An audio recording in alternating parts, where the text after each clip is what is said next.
Plutôt un studio, je crois, de Nice, avec une chanteuse qu'on entend là, Ingrid. À la guitare sèche, il y a Patros. Je crois que c'est un Réunionnais, parce qu'il parle souvent de sa teub, mais je vais couper ça. Donc, ce qu'on entend ici en fond, ce sont les Min4, donc c'est une Min4 TV. Ce sont en fait un studio qui se trouve à Nice, et comme à cause du confinement ils n'ont pas pu continuer à exercer leur métier, ils sont passés à internet, comme beaucoup de gens en ce moment. Twitch a explosé avec le confinement, donc Twitch c'est Amazon, donc c'est un peu dommage, mais il y a moyen d'avoir des rémunérations grâce à cette activité là. Et donc là on a Ingrid qui chante, à la guitare on a Patros, et on a à la basse Rémi. Donc voilà, je vous mettrai une capture une capture d'écran, et voilà. Je mettrai leur lien, peut-être Twitch, si je peux, en description. Donc n'hésitez pas à aller, il y a un live, je crie, putain, pourquoi je crie? Il y a un live le dimanche soir à 19h30 et un live le mardi soir à 19h30, je crois. Et des fois le jeudi, mais c'est à 11h, 10h30, 11h. Donc c'est pas tout le monde qui peut y être. Voilà. Il n'y a que les branleurs comme moi ou ceux qui travaillent à la maison. Voilà. Avec le télétravail, voilà, pourquoi pas se mettre un petit Min4. Voilà. Donc comme moi qui n'ai plus de télévision et moi qui dessine, ce genre de chaîne, c'est les chaînes parfaites. Je la mets en fond, je dessine, je suis tranquille, et voilà. Voilà. Pourquoi petite vidéo? Petite vidéo très rapide, parce que je me dis qu'après, il faudrait que j'attende que ça cicatrise un peu avant de pouvoir vous en parler. Donc je viens de me brosser les dents, j'ai un peu la bouche embourbée.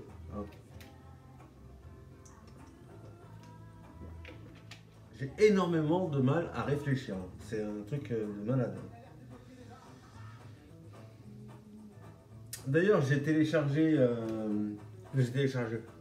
j'ai fait des captures d'écran de choses, de phrases, en fait, de petites phrases, pour apprendre à articuler correctement. Et parce que j'ai toujours un problème de prononciation,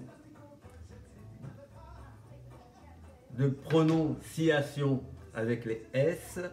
Donc j'ai toujours le petit sifflement au niveau des se, au niveau des sons, des C, des si, et voilà, serviette, caleçon, salade, sifflement, et sifflement, surtout le sifflement, j'ai un peu de mal.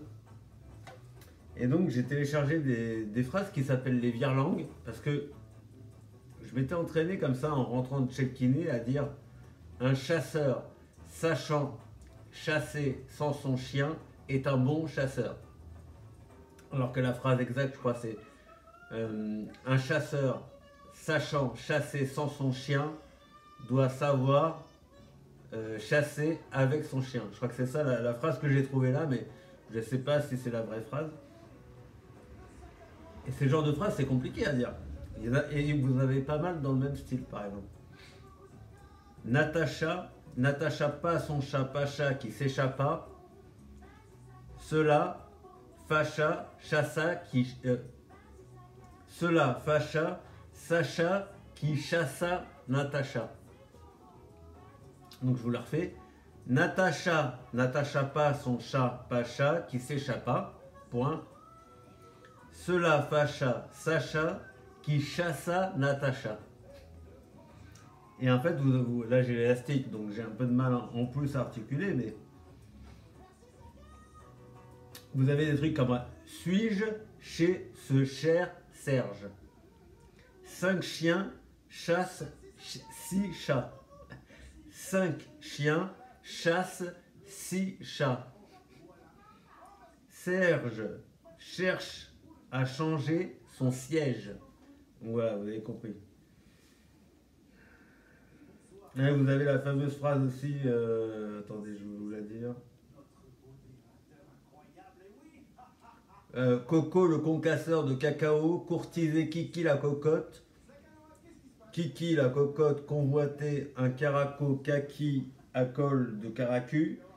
Mais Coco le concasseur de cacao ne pouvait offrir à Kiki la cocotte un caraco kaki sans col de caracu. Le jour où Coco le concasseur de cacao vit que Kiki la cocotte arborait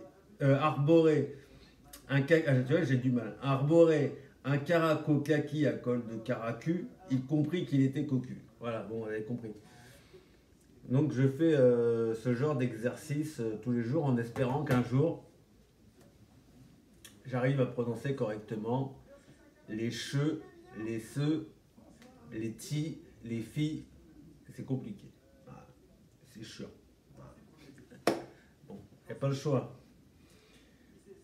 J'ai gueulé encore, je suis désolé, mais je gueule tout le temps. Je pense que je deviens sourd, hein. C'est possible. J'ai rendez-vous en juillet, le 6 juillet, je crois.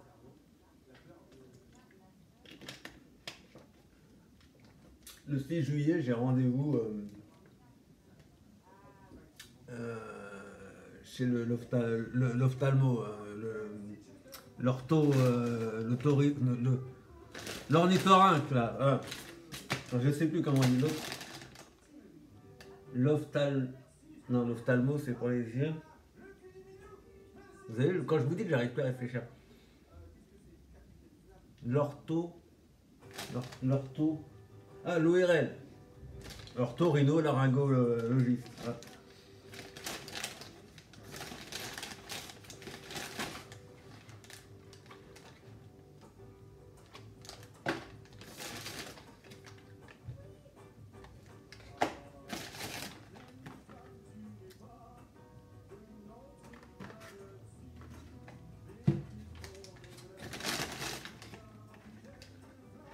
Voilà, vous avez compris.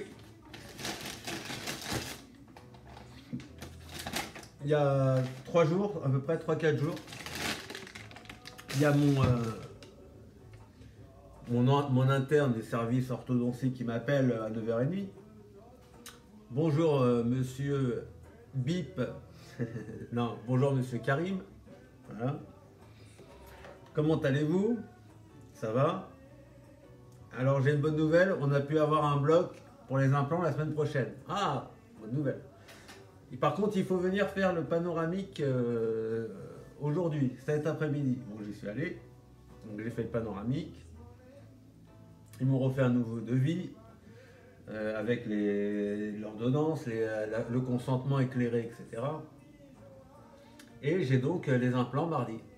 Voilà, après le lundi de Pentecôte, donc le 25 mai. Mardi 25 mai. Donc c'est vraiment une, comment on appelle ça, on appelle ça dans l'ésotérisme, on appelle ça une concordance. Une concordance, je crois. Non, une synchronicité. C'est marrant parce que mardi c'est mon anniversaire. Donc c'est marrant que, en fait, normalement il y avait les blocs qu'à partir de septembre. Tout était bouclé. Mon ortho, elle veut absolument finir le traitement avec moi pendant qu'elle est encore à l'école. Elle finit son année en octobre-novembre. Moi, je veux absolument que ce soit elle qui m'enlève l'appareillage. Parce qu'elle a tout fait, elle m'a présenté devant le jury, etc.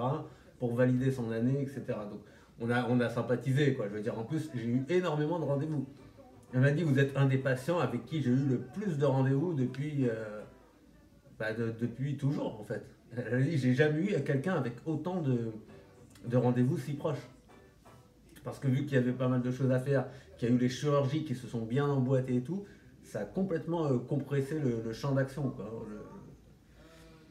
Et donc voilà, elle a dit, moi je vais aller la voir. Je l'avais vue il y a 2 semaines. Ouais, 2 semaines, je crois que c'est ça, à peine 2 semaines.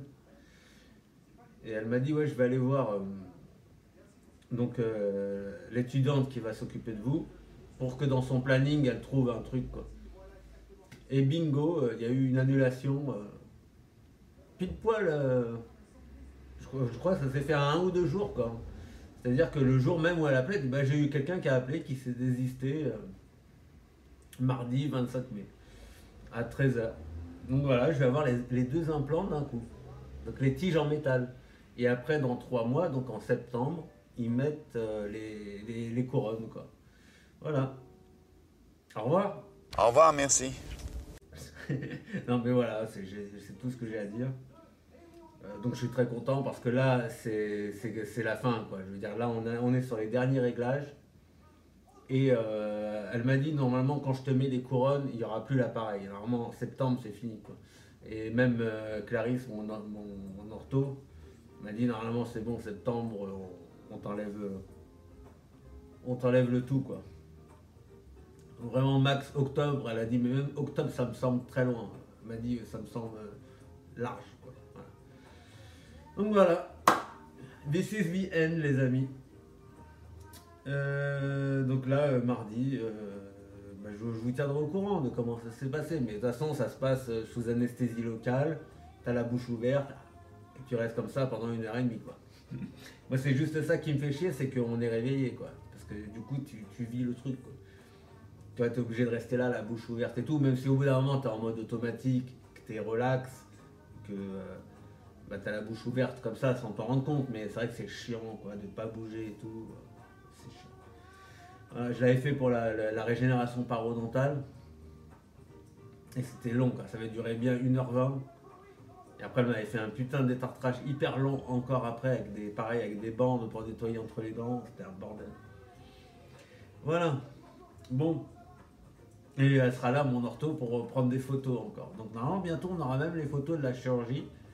Étant donné qu'elle n'a pas pu avoir les... Je sais pas si je vous l'ai dit. Mais il n'y aura pas les vidéos de l'intervention. Malheureusement, elle n'a pas le droit de me les donner.